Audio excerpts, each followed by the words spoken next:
Welcome back to Morning Joy, where truth matters.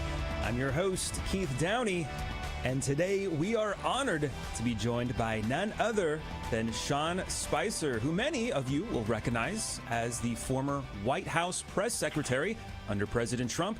Now, Sean has also become a familiar face on television, in the dance studio with Dancing with the Stars and behind the microphone with the Sean Spicer Show. Wow. Good morning, and thank you so much for joining us, Sean. Good morning, Keith. Great to be with you. Yes, and I have to say, first off, Sean, I was always impressed by how you handled those press briefings back in 2017. It also introduced me to something I like to call secondhand anxiety. I don't know if I could have been that calm and collected as you were. That was incredible.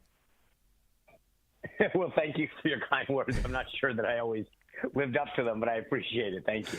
Of course, of course. Now, before we get into it, especially with the potential millions of listeners out there who might not know, and I want people to know this, you yourself are a practicing Catholic, which I'm sure helped getting through some of those briefings. But have you always been Catholic? I have.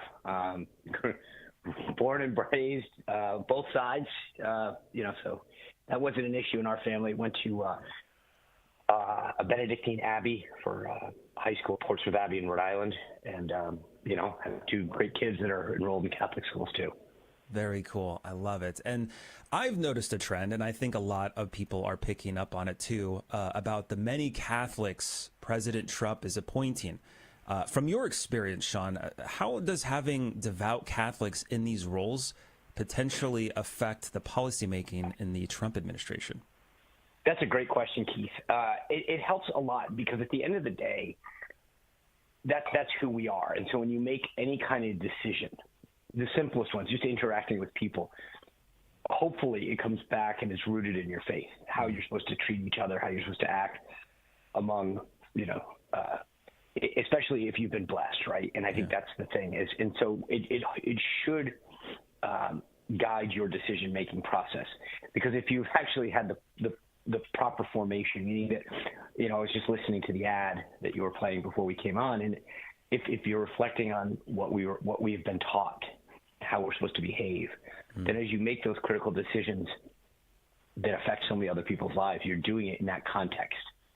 Yeah. Like you said, our faith should, obviously it's an internal thing, but it also should be something that is publicly shown. That's a great point. Vice President J.D. Vance, a convert to Catholicism, pretty well known now. How do you think his faith will impact his approach to issues like, say, family policy? Oh, I think it'll be huge. And the great thing about JD is that he doesn't back away from it. He's very open about his faith. He talks about how this conversion to Catholicism has transformed his life. And it's funny because sometimes those are the people who are, when you get born into it and you just get grown up going to CCD or, classes, it's just part of growing up. When you look at some of these adult converts, I was with one last night and we were just talking, randomly got off on the subject. And she said, oh yeah, I went through RCIA. And I said, tell me what was it? She was like, there's just something missing in my life. And I started to read and I realized that this was the natural calling. And I said, oh, so was your husband, was he Catholic? And that's why. She's like, no, he's still not. And she wasn't. So it was just, when you go through this conversion as an adult and it's much more of a rational decision as opposed to an upbringing, I think it really affects you. I've got to imagine differently. And I know that JD talks very openly about that. So I've got to imagine that when it comes to some key issues, that's going to be guiding his decision-making. Yeah, and even when he was recently talking about the immigration policy, he was talking as a father, not a politician, about protecting his family. And I that spoke to me as a husband and father, too. And I love the way he answered that question. Because, look, one of the things that on an issue like immigration is important to understand is that, look, my heart goes out for so many of these people who come to this country, want to come to this country for a better life for them, for their children. Yeah. But that doesn't mean that we can't be a nation of laws, right? And it's sort of, the church has rules and regulations, and just because somebody wants something doesn't mean that we capitulate and just give it to them. There's a process. That's why we have something like RCIA. You can't just walk into a church and say, I want to be a Catholic today. Can I come up and get communion? Right? They invite you in, and then they say, here's how you can do this. The church has a system, and so should the country. And that's why I love the way that JD talks about it, because when he answered this question over the weekend, he talked about the safety of his children. He said, if I don't want that for my children, I don't want that for your children in terms of potential criminals and things like that. So I think we have the opportunity this year. And the nice thing about, I think, the formation politically of what's happened in Washington is that Republicans will get border security, and you're seeing that every day. President Trump making it very clear in a multitude of ways that he's going to not just shut down illegal immigration, but push out people who have broken the law. But then we also have an opportunity because of this environment to say, okay, let's fix all of this. And this is where, to your point, we might be able to have, we can bring in those spiritual and faith-driven beliefs and say, we want a better life for people. We want to help people who want to come to this country and raise, but like, here's a better way to do this. Here's a system that's not as clunky. Yeah, definitely. So speaking of President Trump, he pardoned the 23 pro-life activists, which was incredible. Yes. From your perspective, what message does this send to the pro-life community and America at large? Well, it's not just that. I think see, to me, one or two things. But look at the pattern in the first term, and then look at what he's done in the first week. So he did some symbolic things, like he went and spoke, at least by video, to the March for Life. He pardoned those pro-life, people who were wrongly imprisoned and prosecuted. And then he also reinstated the Mexico City policy. So if you look at his actions from the first 4 years and now, and then obviously the people that he appointed into federal judgeships, it just shows a continued pattern of somebody who is going to stand up for life and protect the unborn. Right. So given these pardons and the criticisms of the FACE Act, which, makes it a federal crime to do just what these people were doing, do you think there's a chance we might see the FACE Act repealed or reformed during Trump's administration? I don't see why not. I mean, you've got the right people, because it's also that you mentioned this earlier, the number of people behind the scenes in top positions who know what this act is, what it prevents, what it the ill-intended consequences of it. So I do think that there's hope that will get pushed. Yeah. Well, hey, we're in the Jubilee year of hope, so there we have that. But there you go. That's right. So I guess, how do you anticipate these appointments and these actions by President Trump might affect Catholic voters? We've seen a lot of Catholic voters come out this last election, especially given the diversity of thought within the Catholic community.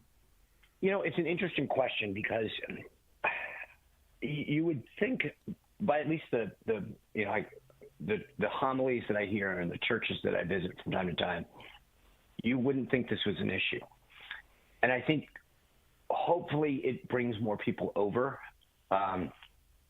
because we can see the impact of in other words, one of the things I think a lot of people do is throw their hands up and say, oh, well, they're all the same. And I think what President Trump has done is said, well, he will stand up and do these things and get things done.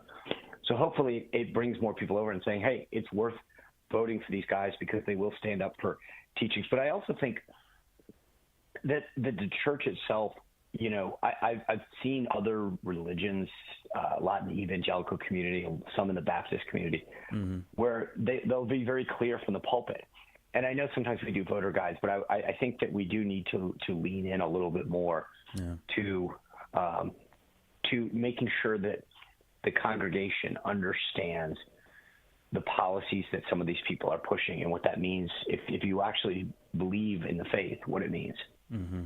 Definitely. Now, with a couple minutes left here, we always try to have some fun here on Morning Joy, and we always like to ask our guests this question. So when God calls you home, Sean, what would you like to be the patron saint of? What do you want to be remembered for? Oh, my gosh. I thought I had some good questions to ask guests.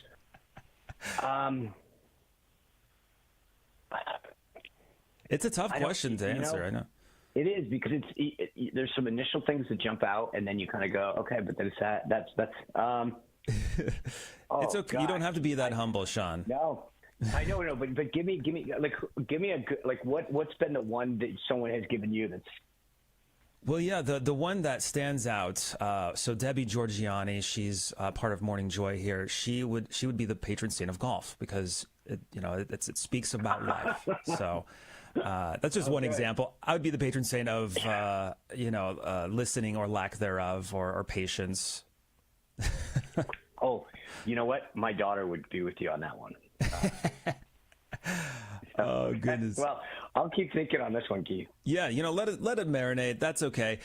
We would love to check back with you maybe in several months or so, especially things are going to change quite a bit. I know just in a few weeks so much has changed in this new administration, but we'd love to have you back on. Maybe then you can give us a quick little answer. I'll have it ready for you, Keith. Sounds like a plan. Wow. Thank you so much, Sean, for joining us this morning. It's been incredible. God bless. And have a great rest of your morning. You too. Thanks. Absolutely. And hey, if you'd like to see more of Sean, you can find him at SeanSpicer.com. And of course, the Sean Spicer Show, wherever you listen to podcasts, and YouTube and Rumble. So if you're wanting to see more of him, that's where to do it. Wow, what a great conversation. And hey, if you'd like to see more of this kind of content, make sure to like, follow, and subscribe to GRN Online. Together, we can continue on that highway towards holiness. And don't forget, make it a joyful day.